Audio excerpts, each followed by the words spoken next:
points. Now we have to discuss these last 2 points in detail.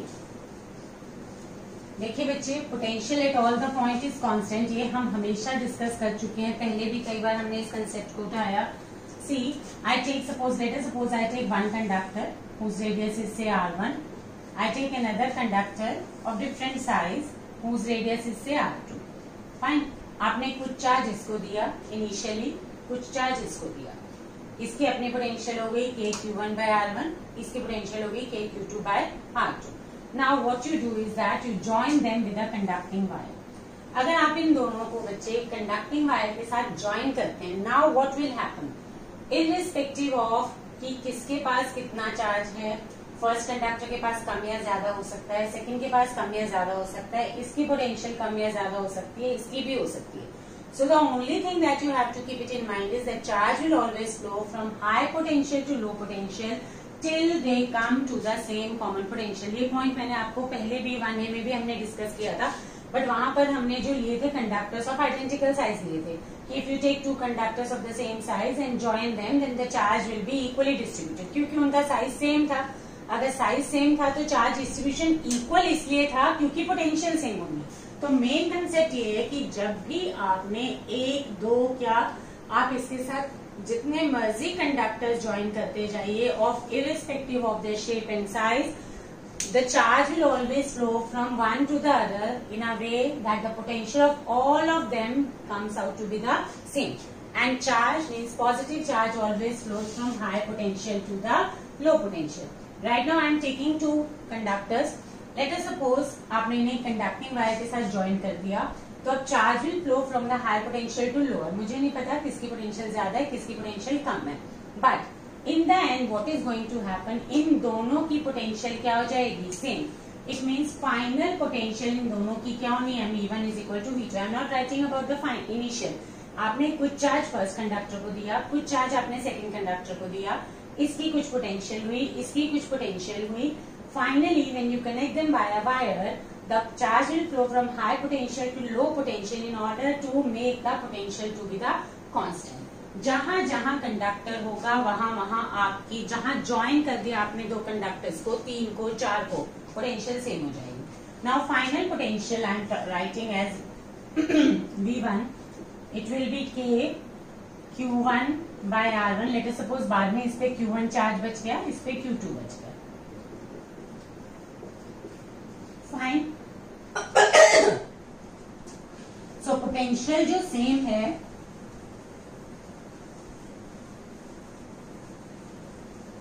इसको हम एक common form में लेकर आएंगे. It is Q1 upon 4 pi epsilon naught R1 is equal to Q2 upon 4 pi epsilon naught R2. I am cancelling epsilon naught deliberately but not 4 pi. Now multiply this with R2 and divide by R2. Multiply this with R1 and divide by R1. Fine. So what is going to happen, this is Q1 upon 4 pi R1 square into R1 is equal to Q2 upon 4 pi R2 square into R2. Fine. So this is basically sigma 1 charge density, charge per unit area into R1, and this is sigma 2 R2. So the net result is sigma R is constant. But this is a very very important result, that sigma is inversely proportional to R. यानी आप charge density जो है that will always be inversely proportional to the radius. ये तो मैंने दो conductor लिए, जब आपने उसे कंडक्टिंग वायर से ज्वाइन कर दिया तो वो दो कंडक्टर नहीं रहे, they behave like the single piece of wire. I told you in very first class only कि conductor has an important property of continuity. Continuity का मतलब है कि आपका जब आपने 10 कंडक्टर ज्वाइन कर लिए तो वो एक की तरह नहीं बिहेव करेंगे. क्योंकि उन सबकी पोटेंशियल क्या हो जाएगी, सेम. बट अगर सपोज करो मेरे पास कोई इरेगुलरली शेप्ड कंडक्टर है, let us suppose I have a conductor like this. So अब इसका यहाँ रेडियस ज्यादा है, यहाँ रेडियस कम है. When you will give any charge, अगर आपने इसको 100 कूलम चार्ज दे दिया तो charge distribution will always B such that कि जहाँ रेडियस कम होगा वहां पे चार्ज डेंसिटी क्या होगी, ज्यादा, और जहाँ रेडियस ज्यादा होगा वहां चार्ज डेंसिटी जो है वो कम होगी. सो this is the broader area. तो यहाँ मैंने चार्ज डेंसिटी कम शो की है। चार्ज डेंसिटी का मतलब क्या है? Charge per unit area. तो इधर चार्ज पर यूनिट एरिया कम है बिकॉज रेडियस ज्यादा है। इधर रेडियस कम है तो चार्ज पर यूनिट एरिया क्या हो जाएगा? ज्यादा। एंड इसके सराउंडिंग रीजन में फील्ड भी आपका ज्यादा हो जाएगा। फाइन, यहां तक क्लियर है? So sigma is inversely proportional to R and sigma R is always constant. Now as a result of, देखिए बच्चे, you give some charge to this conductor, you give some charge to this conductor. उसके बाद आपने इधर इन दोनों को join कर दिया। Charge will flow from high potential to low potential. I don't know कि इसके पास ज्यादा चार्ज था या इसकी पोटेंशियल ज्यादा थी या इसकी पोटेंशियल ज्यादा थी। वॉट एवर, जिसकी भी पोटेंशियल ज्यादा होगी, charge will flow from high to low, but उनकी फाइनल पोटेंशियल क्या हो जाएगी? सेम, कांस्टेंट, क्योंकि कंडक्टर के सब पॉइंट्स पे पोटेंशियल क्या होती है? सेम। तो बच्चे, जब आपने इसको एक कंडक्टिंग वायर से ज्वाइन कर लिया तो this all becomes the single piece. ये एक ही कंडक्टर हो गया तो इसकी सब पॉइंट्स पे पोटेंशियल क्या हो जाएगी बेटा? सेम। फाइन, तो V1 becomes equal to V2. What is V1? Potential spherical conductor की क्या होती है? I have derived it for a spherical conductor, but ये रिजल्ट हमारा जनरल है, it is a generic result, पर डेरिवेशन हम स्फेरिकल के लिए करते हैं because it is easier for us to derive. Potential KQ/R होती है बच्चे, KQ1/R1 is equal to KQ2/R2. K is 1/4πε0. I have just put it down. सिर्फ मैंने डेलिबरेटली क्या किया, इधर R1 से मल्टीप्लाई और डिवाइड किया, इधर R2 से मल्टीप्लाई और डिवाइड किया। सो अभी Q1/4πR1² हुआ। This is sigma 1, this is charge per unit area into R1, this is charge per unit area of second conductor, sigma 2 R2। It mean sigma 1 R1 will always be equal to sigma 2 R2। और ऐसे अगर आपके पास 10 conductor join होंगे, सबका sigma R क्या हो जाएगा? Constant, which means sigma is inversely proportional to R. What is sigma? Sigma is charge per unit area. So charge per unit area is inversely proportional to R.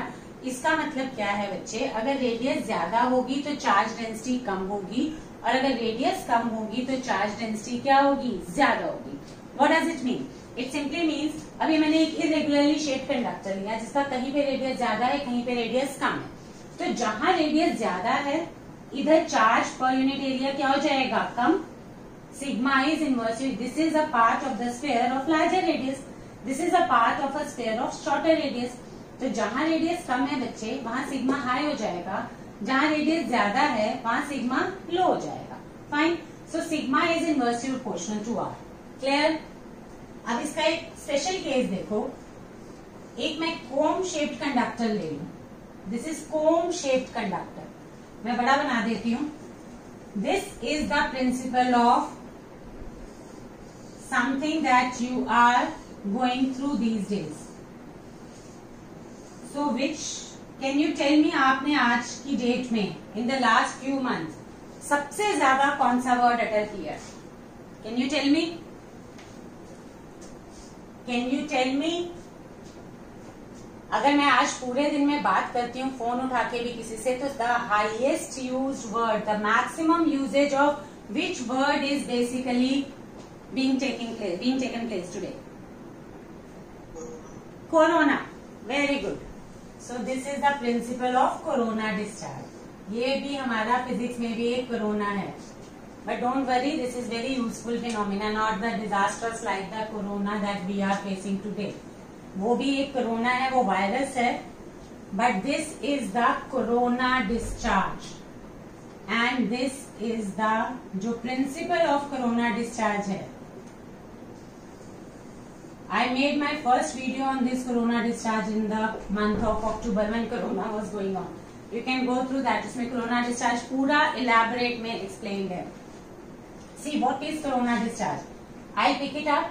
मेरा sigma क्या है? Inversely proportional to R. तो ये pointed ends हैं, इनकी radius तो is negligibly small. अगर इनकी radius negligibly small है तो यहाँ charge density क्या हो जाएगी? Extremely high. On these pointed ends, the charge density will be extremely high. तो अगर चार्ज डेंसिटी एक्सट्रीमली हाई होगा बेटा, तो फील्ड हमारा क्या होता है? अभी इससे पहले हमने कौन सी प्रॉपर्टी पढ़ी कंडक्टर की? Field is just outside the conductor is sigma upon epsilon not. So when the field is sigma upon epsilon naught, it means when the sigma becomes very high at the pointed ends, I am rubbing it off. Have you taken the screenshot? In the notes you have this concept on the last page. Fine. Excuse me. So what actually we are saying? So at the pointed ends क्या हो गया बच्चे? Pointed ends पे हमारे पास R बहुत लो है, R लो है तो सिग्मा क्या है बच्चे? बहुत हाई, और सिग्मा हाई है तो इलेक्ट्रिक फील्ड भी क्या हो जाएगा? हाई। अब इलेक्ट्रिक फील्ड हाई होने से यहाँ पे क्या होगा? Can anybody guess it out? That when the electric field just outside the conductor becomes very very high, this results in another important phenomena which is known as corona discharge. What actually happens? बच्चे जब इधर surrounding medium में बहुत ज्यादा electric field high हो जाएगा तो इस मीडियम का डाई इलेक्ट्रिक ब्रेक डाउन हो जाएगा। हमारा dielectric is a common name for an insulator. And in my previous classes मैंने आपको एक बात बताई थी कि no conductor is permanent conductor, no insulator is permanent insulator. जो आपके पास कंडक्टर है वो भी किसी रेंज में कंडक्टर है। In the extreme conditions of high temperature, low pressure and high electric field, ये हमारी तीन ऐसी कंडीशंस होती हैं which change the nature of the substance. The conductor becomes insulator and the insulator becomes conductor. मैंने आपको बहुत क्लियरली एक एग्जांपल दिया था कि जो हमारी हाई पावर लाइन जा रही है, दे आर एट 10,000 वोल्ट और 20,000 volt. So at 10,000 volt and 20,000 volt अगर कहीं पे सपोज करो वो वायर का इंसुलेशन खराब है और टूटा हुआ है एंड यू थिंक कि हम वुड से टच करेंगे तो आपको शॉक नहीं लगेगा because would is an insulator, तो आप गलत हैं। Would is an insulator in the normal condition. हमारे घर में 220 वोल्ट सप्लाई आती है, अगर यहाँ पे कहीं कुछ फॉल्ट होता है तो हम आपको बोलते हैं कूलर में कुछ शॉक लग रहा है या करंट आ रहा है, तो आप you wear the slippers and आप वुड से उसको स्विच को ऑन ऑफ करें because in the normal condition rubber and wood are insulator. But in the high electric field, rubber and wood are not insulator. They become conducting क्योंकि उनका dielectric breakdown हो जाता है। यही सिचुएशन यहाँ पर है। यहाँ पर अगर इस कोम शेप कंडक्टर को मैंने एक हाई पोटेंशियल, एक हाई वोल्टेज बैटरी से कनेक्ट कर दिया, जिसको मैंने सपोज करो 10⁵ वोल्ट दे दिया, तो इसको प्रैक्टिकली ये वोल्ट वाला पोटेंशियल की टर्म्स में दे रहे हैं तो हमने चार्ज दिया। अगर आप चार्ज की टर्म्स में भी आते हैं तो अगर मैंने इसको बहुत हाई चार्ज दिया तो जो सराउंडिंग मीडियम है वो हमारी एयर है। अगर मैंने इसको एयर में रखा है तो so this air in the normal condition is an insulator. But अगर यहाँ पे फील्ड बहुत हाई हो जाएगा तो this air will undergo break down, यानी it will get ionized. Break down का मतलब क्या है? आयोनाइजेशन। तो जब इस एयर का आयोनाइजेशन हो जाएगा तो एयर में पॉजिटिव और नेगेटिव आयंस फॉर्म हो जाएंगे, तो this charge will jump from the conductor to the air. ये एयर के नेगेटिव आयंस की तरफ अट्रैक्ट होके ये चार्ज आपका जंप कर जाता है। एंड जंप का मतलब क्या हुआ? दिस चार्ज प्रैक्टिकली जंपिंग का मतलब क्या? ये नेगेटिव आयंस जो हैं आपके कंडक्टर के पॉजिटिव चार्जेस पे फोर्स लगा रहे हैं। जब इनपे फोर्स लग रहा है तो इनको ये पास एक एक्सेलरेशन है and when they move under the influence of that force, तो ये एक्सेलरेटेड चार्ज पार्टिकल हो गए। और एक्सेलरेटेड चार्ज पार्टिकल जो होता है it is a source of EM waves and that is why we see the coloured sparks over here. यहाँ पे जब आप एक कोम शेप कंडक्टर को चार्ज देते हैं, बहुत हाई चार्ज देने के बाद इसके सराउंडिंग मीडियम में डाइलेक्ट्रिक ब्रेकडाउन हो जाएगा एयर में, एयर आयोनाइज हो जाएगी, एयर के पॉजिटिव और नेगेटिव आयंस इसके चार्जेस पे फोर्स लगाएंगे। As a result of which ये चार्ज आपका कंडक्टर से जंप करके एयर में आएगा। Jump word is practically use for accelerated charge particle. When I say charge particle jumps, which means in negative ions ने इस पे क्या लगाया? फोर्स लगाया। अगर फोर्स लगा तो एक्सेलरेशन भी लगेगी। अगर एक्सेलरेशन है तो एक्सेलरेटेड चार्ज पार्टिकल जो होता है it is a source of EM waves, और ये आपको EM वेव्स देता है। And when these EM waves lie in the visible region you can see the spark. आपकी जहां भी स्पार्किंग होती है, अगर आपने नॉर्मल कंडीशंस में भी कभी कभी देखा होगा, भी मई है, आंधी तूफान आएगा, आपके आसपास के कहीं ना कहीं ट्रांसफार्मर में आपको पता चलेगा कि आग लग गई या कुछ शॉर्ट सर्किट हो गया एंड स्पार्किंग हो गई। Sparking is corona discharge. Sparking is an example of corona discharge. Sparking होती क्या है? कुछ नहीं होता, आपके पास कोई भी सर्किट है, वहां पर अगर आपके पास बहुत सारा शॉर्ट सर्किट हो गया, शॉर्ट सर्किट होने का मतलब ये है कि सर्किट का सारा चार्ज जो है वो उस तरफ आ जाता है, because charge always prefer the low resistance path. तो शॉर्ट सर्किट का मतलब ये होता है कि उसको शॉर्टेस्ट पाथ मिल जाता है, तो सर्किट का पूरा चार्ज जो है वो उस जगह पे आ जाता है। जब सर्किट का पूरा चार्ज एक ही जगह पे आ जाता है तो उस चार्ज की वजह से इलेक्ट्रिक फील्ड सराउंडिंग रीजन में बहुत हाई हो जाएगा, बिकॉज अगर चार्ज बहुत ज्यादा आ गया, सिग्मा हाई होनी चाहिए। मेन थिंग इसकी सिग्मा हाई। इस केस में मैंने सिग्मा हाई क्यों किया? सिग्मा हाई का रीजन था कि हमारे कंडक्टर की शेप ऐसी थी कि चार्ज डेंसिटी बहुत हाई हो गई। ये तो हम डेलिबरेटली बनाते हैं cone shape conductor whenever we have to work the Van de Graaff generator. Van de Graaff generator एक डिवाइस होती है which is used in the nuclear physics to accelerate the charge particles. अभी हमारे course में नहीं है, अगर आप लोग बोलेंगे तो मैं पढ़ा दूंगी, बट वहां पर हम डेलिबरेटली कोरोना डिस्चार्ज करवाते हैं, और वहां करवाने का तरीका यही रहता है that we take a cone shape conductor, उस कोन शेप कंडक्टर को हाई पोटेंशियल बैटरी से कनेक्ट कर दिया जाता है, as a result of which इसको बहुत हाई चार्ज मिलता है। जब चार्ज बहुत ज्यादा मिलता है तो इसके सराउंडिंग अगर हम एयर भी रख लेते हैं, हाइड्रोजन, जो भी इंसुलेटर गैस है, आप कोई भी इंसुलेटर गैस फिल कर देते हैं, तो उसकी वजह से charge flows, jumps not flows, jumps from the conductor to that medium, क्योंकि उस मीडियम का डाई इलेक्ट्रिक ब्रेकडाउन हो जाएगा, और डाई इलेक्ट्रिक ब्रेकडाउन का मतलब है आयोनाइजेशन हो जाएगी। उस एयर के या जो भी गैस फिल होती है उसमें पॉजिटिव और नेगेटिव आयंस बन जाते हैं।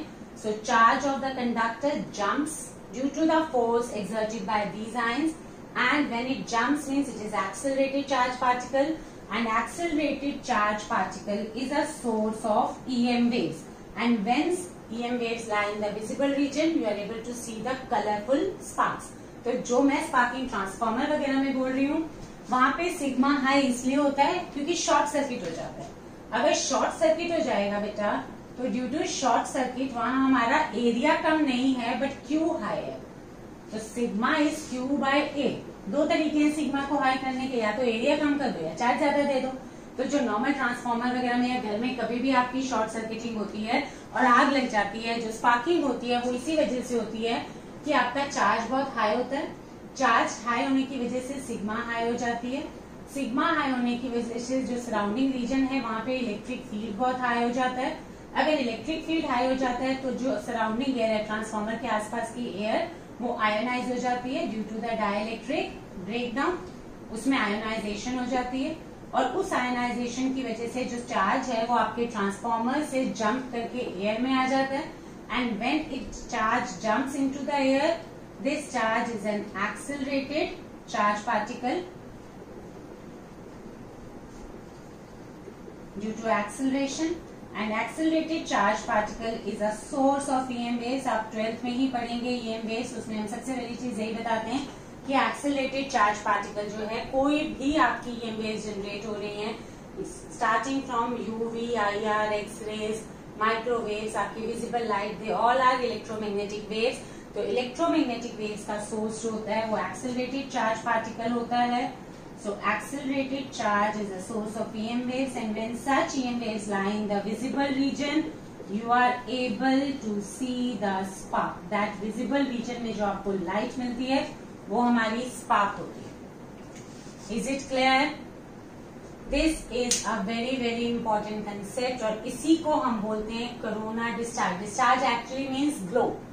So when this accelerated charge particle of your conductor jumps into some other medium which was, क्योंकि air in the normal condition is an insulator, तो air conduct नहीं करती because it is an insulator, but no insulator is permanent insulator। उसको मुझे conductor बनाना है तो मैं इनमें से कोई भी एक कंडीशन दे दूंगी तो कंडक्टिंग बन सकती है, और कंडक्टिंग बनने का मतलब यही है कि आप किसी भी इंसुलेटर को आयोनाइज कर दोगे तो वो कंडक्टर हो ही जाएगा, बिकॉज उसमें अवेलेबल फ्री आयंस हैं, चार्जेस हैं। Is this point clear to you? Fine. So this was one of the properties. So हमने अभी तक 6-7 properties की conductor की. Excess charge given to the conductor resides on the outer surface of the conductor. Field inside the conductor is 0 in the presence of electric field also, and in the absence of electric field तो 0 होता ही होता है. Fine. Field just outside the conductor is sigma upon epsilon naught. Field just outside the conductor is at right angles to the conductor. Potential at all the points of conductor is always constant, and the charge distribution will always take place in such a way that potential is constant, and that is possible only when the sigma is inversely proportional to R. यहाँ तक clear हो गया? I need this concept of dielectric breakdown before I start with capacitor, क्योंकि capacitor क्यों बनाया या क्या जरूरत थी वो हम यहीं से उठाएंगे. ठीक है? So now we come to the capacity of a conductor. I am rubbing it. If you want to take a screenshot, you can take it. After that, I'll again start with this next topic. तो बेटा ये page number 1, 2, 3, 4 of the notes that I have given you, they will be completely covering this. After that, we have the next page, page number 5 से हम capacitance शुरू करेंगे, and that will be the capacity of an isolated spherical conductor.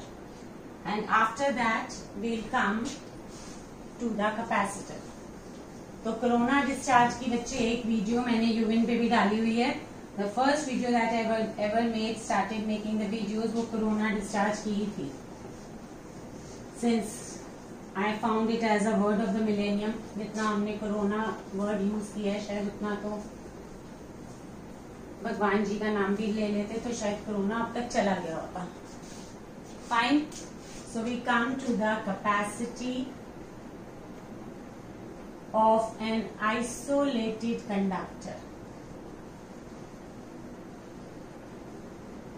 See, what determines the capacity? यानी एक isolated conductor, मैं spherical की ही बात करती हूँ कि एक spherical conductor है. Fine. इसकी capacity to store charge. Capacity word means to store charge. देखो बच्चे, हम चार्जेस को होल्ड नहीं कर सकते. चार्जेस को होल्ड करना है तो हमें कंडक्टर के ऊपर ही उन्हें होल्ड करना पड़ेगा. इफ आई वांट कि मैंने कंडक्टर लिया spherical and I am giving some charge, तो वो चार्ज इसके आउटर सरफेस पे रिसाइड करता जाएगा, अंदर तो जा नहीं सकता. तो आप जितना भी कैपेसिटर को चार्ज देते, सॉरी कंडक्टर को चार्ज देते जाएंगे वो उसके आउटर सरफेस पे एक्यूमुलेट होता जाएगा. Fine. Then how much charge can you give to a conductor? The charge that you can give to a conductor is determined by its potential. जितना आप चार्ज देते जा रहे हैं बच्चे, उतनी उसकी पोटेंशियल क्या होती जा रही है? बढ़ती जा रही है. So V is directly proportional to the Q. Maximum आप कितना चार्ज दे सकते हैं?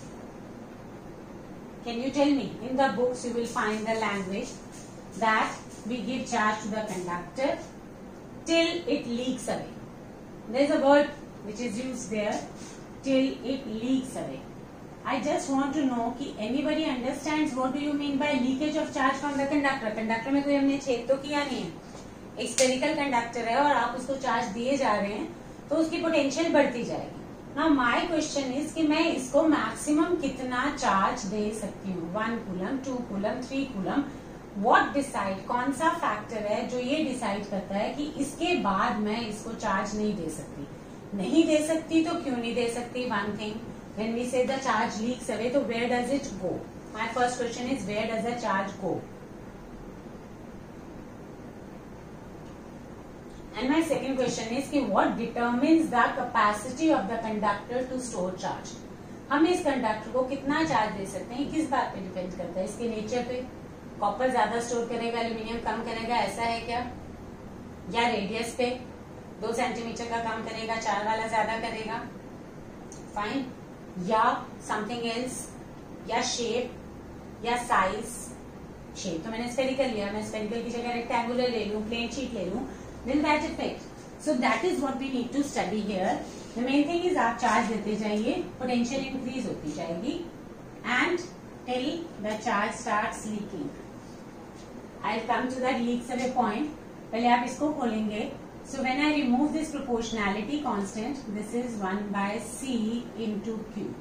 But in some books I have read, they write V is directly proportional to Q. This means Q is directly proportional to V. बच्चे please ये मत लिखना, this is absolutely wrong. ये अगर आप Q is equal to CV की form में लाने के लिए जब आप ये लिखते हैं V is directly proportional to Q, then this is authentically right.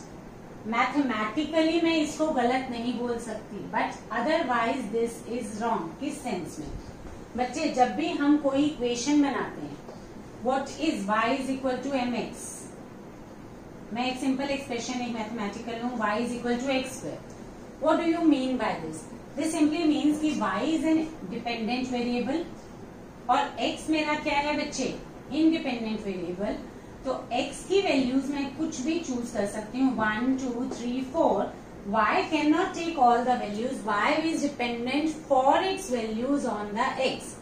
अब आइडियली स्पीकिंग अगर आप y is equal to x square है तो आप x square is equal to y भी लिख के और x is equal to root y भी लिख देते हैं, तो मैथमेटिकली मैं इसको चैलेंज नहीं कर सकती।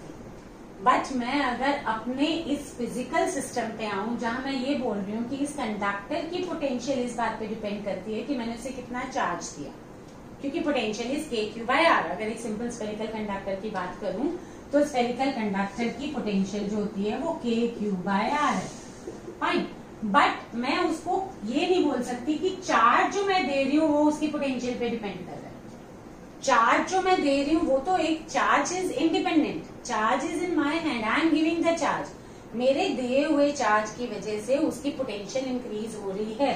So potential is basically a dependent variable and charge is basically an independent variable. So in some books they write V is proportional to Q. This never means Q is proportional to V. And then they put Q is equal to CV. Just because the proportionality constant C यहाँ पे लिखते हैं, तो it is better that you put the equation in this sense only, क्योंकि actually charge potential पे depend नहीं करता. In another way it will depend. Final conclusion पे, but अभी जो मैं charge दे रही हूँ वो तो मेरे हाथ में है. That is independent variable. So V is proportional to Q, and when I remove this proportionality constant, we have 1 upon C, and we can write Q is equal to CV or C is equal to Q by V, where this C is known as the capacity of a conductor. अभी मैं capacitor पे नहीं आई हूँ, मैं conductor की ही बात कर रही हूँ, ठीक है। This is the capacity to store charge, fine, कि वो कितना चार्ज स्टोरिंग कैपेसिटी है। बेटा जब आप ग्राफ्स भी बनाते हैं तो आप एक्स एक्सिस पे इंडिपेंडेंट वेरिएबल लेते हैं, वाई एक्सिस पे डिपेंडेंट वेरिएबल लेते हैं। So you need to understand this whenever you write the equations. So this C represents the capacity to store charge, fine.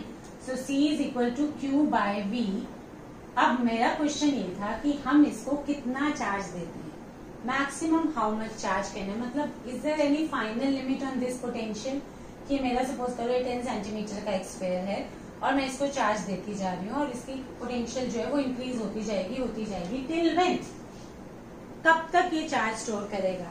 And when I say till the charge starts leaking away, तो what is that leakage of charge actually means? Actually बच्चे again the same thing will come, आप इसको charge देते जा रहे हैं, the more you are increasing the charge, as a result of which इसके surrounding medium में जो फील्ड है वो आपका सिग्मा अपॉन एप्सिलॉन नॉट है, और sigma charge per unit area होता है। तो फील्ड जस्ट आउटसाइड जो कंडक्टर है वो हमारा है Q by A epsilon naught, fine. आप Q बढ़ाते जा रहे हैं तो E बढ़ता जा रहा है। As the Q increases, I use this symbol for increase, up arrow. मैं जनरली इसको इंक्रीज और इसको डिक्रीज के लिए यूज करती हूँ बेटा। So when the Q in charge increases, it means sigma increases. Sigma increase हुआ तो field increase हुआ, field increase होता जाएगा till the dielectric breakdown of the surrounding medium takes place. हम इसको उतना ही चार्ज दे सकते हैं जब तक कि आसपास के मीडियम का डाइलेक्ट्रिक ब्रेकडाउन ना हो जाए, बिकॉज जब इधर डाइलेक्ट्रिक ब्रेकडाउन हो जाएगा तो ये पॉजिटिव और नेगेटिव आयंस एयर में बन जाएंगे, air will get ionized. Air बनी किससे हुई है? कार्बन डाइऑक्साइड मॉलिक्यूल्स हैं, so they will get ionised.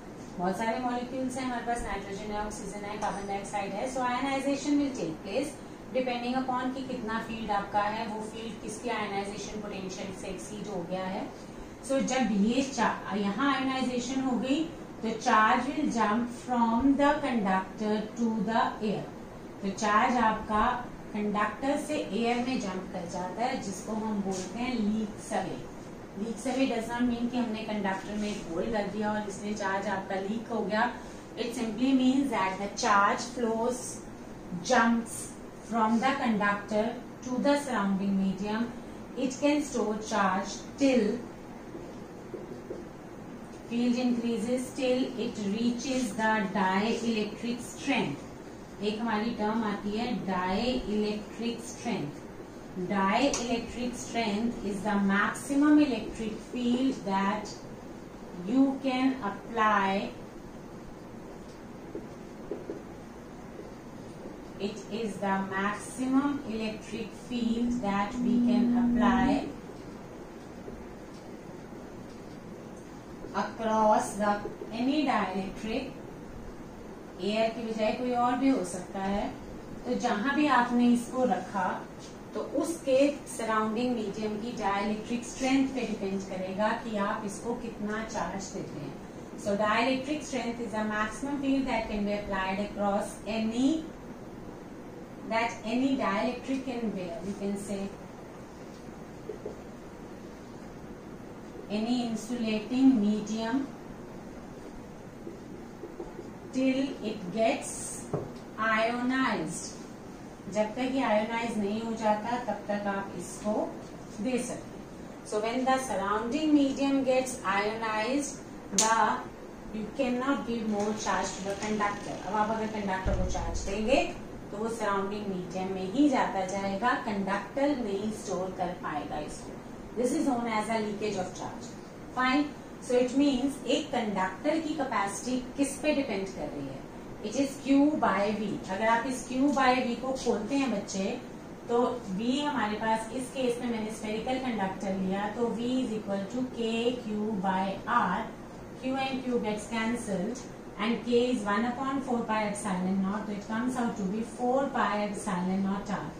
Now this is a very simple formula for the capacity of a spherical conductor। This is the capacity of an isolated spherical conductor kept in the air। क्योंकि इसमें मेरा expression में क्या आया है बच्चे? Permittivity of air. From here we conclude कि आप कंडक्टर को कितना चार्ज दे सकते हैं, वो किस पे डिपेंड कर रहा है? कंडक्टर को आप जो चार्ज देते हैं वो डिपेंड करता है उसके साइज पे, रेडियस पे। स्फेरिकल कंडक्टर के केस में obviously radius, otherwise size you can say, and it depends upon the absolute permittivity of the medium in which it has been kept. यानी जिस मीडियम की परमिटिविटी ज्यादा होगी उस मीडियम की चार्ज स्टोरिंग कैपेसिटी ज्यादा होगी, जिसकी परमिटिविटी कम होगी उसकी चार्ज स्टोरिंग कैपेसिटी कम होगी। Am I clear till now? A very interesting result it is। अगर आप इसको देखेंगे बच्चे, so this is 4 pi epsilon naught R, और हमारे पास सबसे बड़ी रेडियस का जो कंडक्टर है that we know is an अर्थ। सो अर्थ की रेडियस होती है 6400 kilometre. Fine, this is a radius of earth and earth is a conductor. Earth conductor भी है और अर्थ की रेडियस हमारी सबसे हाई है। ऑब्वियसली हम तो इतनी बड़ी रेडियस का कंडक्टर बना नहीं सकते। अब अगर आप अर्थ की कैपेसिटी की बात करें तो capacity of earth is 4 pi epsilon not की वैल्यू हमें पता है कितनी होती है, 8.85 into 10 raised to the power minus 12, and radius of earth is 6400 into 10 raised to the power 3, and you will be shocked, it comes out to be 711 into 10 raised to the power minus 6 farad। Farad is the unit of capacity। Unit of capacity is farad। So, अगर आपको 1 farad define करना है तो हम यहाँ से define करेंगे 1 farad is where the capacity of a conductor is said to be 1 farad when 1 coulomb of charge raises its potential by 1 volt. बच्चे डेफिनेशंस बनाना सीखिए, रट नहीं सकते क्योंकि बहुत डेफिनेशंस बन जाती हैं, आपको फॉर्मूले याद होने चाहिए। तो कैपेसिटी की यूनिट फैरेड होती है बच्चे, एंड 1 फैरेड कितना है आप सब जगह यूनिट कर लो। So this is 1 farad, charge is 1 coulomb and potential is 1 volt. Then this means what is 1 farad? तो 1 farad is the capacity of a conductor when a charge of 1 coulomb raises its potential by 1 volt. अगर आप एक conductor को 1 coulomb charge दें और उस 1 coulomb की वजह से उसकी पोटेंशियल 1 volt इंक्रीज हो जाए, then I can say that the capacity of this particular conductor is 1 farad. Now you can see the capacity of earth is coming to be 711 microfarad.